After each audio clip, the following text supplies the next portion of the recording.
ఎన్టీఆర్ గారు ఫ్యాన్స్ కానీ లేకపోతే మామూలు కామన్ ఆడియన్స్ కానీ ఒక సినిమా ప్రేమికులు ఎన్టీఆర్ గారు వచ్చి చాలా రోజులైంది కదా, సో ఎక్స్పెక్టేషన్స్ ఎక్కువ ఉన్నాయి. సో ఎలా ఉంటుంది అనుకున్న వాళ్ళకి నిజంగా చెప్పాలంటే బూస్టింగ్ ఇచ్చేసాడు. నిజంగా చెప్పాలంటే చాలా బ్రహ్మాండంగా ఉంది. కానీ ఏంటంటే ప్రతి సినిమాకి ఒక చిన్న చిన్న రిమార్కులు ఉంటాయి. ఈ సినిమాకి వచ్చిన రిమార్క్ ఏంటంటే ఆ సినిమాకి ఫస్ట్ హాఫ్ అంతా కూడా ఇంటర్వెల్ తర్వాత పెట్టి ఇంటర్వెల్ పార్ట్ అంతా కూడా ఫస్ట్ హాఫ్ చూస్తుంటే బాగుండు. అంటే మీకు ఫస్ట్ కొడుకు పార్ట్లు ఉంటుంది కదా, ఆ కొడుకు పార్ట్ అంతా కూడా ఇంటర్వెల్లో పెట్టారు. సో దాన్ని ఉల్టా చేసుకుంటే మనం ఊహించుకోవాలి సినిమా అని చెప్పాలంటే. సో ఓవరాల్గా సినిమా అయితే మాత్రం బ్రహ్మాండంగా ఉంది. బీజిఎం కానీ అంటే విజువల్స్ చాలా బ్రహ్మాండంగా తీశారు. అంటే సముద్రంలో సీన్లు ఉంటాయి కదా, అవన్నీ కూడా చాలా క్లారిటీగా అసలు ఎక్కడ రిమార్క్ లేకుండా చూపించారు.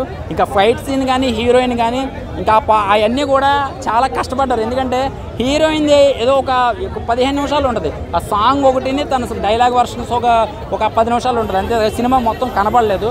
సో పార్ట్ 2లో ఇంకా ఉంటే బాగుంటుంది. ఎందుకంటే హీరోయిన్ని శ్రీదేవి గారిని దృష్టిలో పెట్టుకుని మనం హీరోయిన్ చూస్తున్నాం. సో తను కూడా పర్ఫార్మెన్స్ ఎలా ఉంది, బాగా చేస్తుంది. తను అయితే మాత్రం ఆ ఉన్న 15 నిమిషాలు మాత్రం బ్రహ్మాండంగా చేసింది.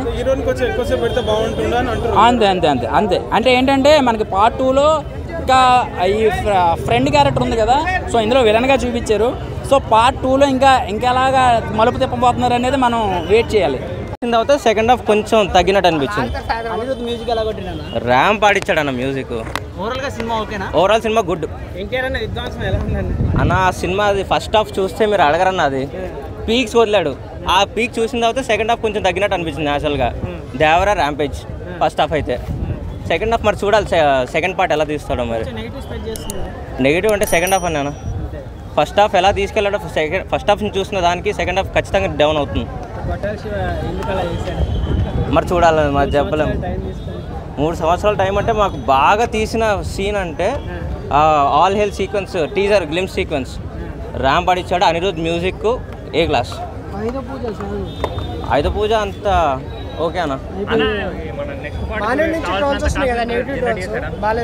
కాన్ఫ్లిక్ట్ అంటే అది ఇప్పుడు చెప్పడం తెలుస్తుంది మీకు. అది చూడాలన్న, అది డ్రాగింగ్ అన్నట్టు అనిపించింది. మరి ఎందుకు తీసాడు అలా చూడాలి. చాలా మంది ఏమంటున్నారు అంటే ఫస్ట్ హాఫ్ కే స్టోరీ అనేది ఎండ్ అయిపోయింది కదా, సెకండ్ హాఫ్ అవసరం లేదు కదా అంటున్నారు. పార్ట్ 2లో ఏం చూపిస్తారు అనుకుంటున్నారు అది తెలియదు అన్న. ఫస్ట్ పార్ట్కి అయిపోగొట్టాల్సింది, మరి సెకండ్ పార్ట్కి ఎందుకు లాగా. సాటిస్ఫైడ్ అన్న, సాటిస్ఫైడ్. నేనైతే 4 ఇస్తానన్న 5కి.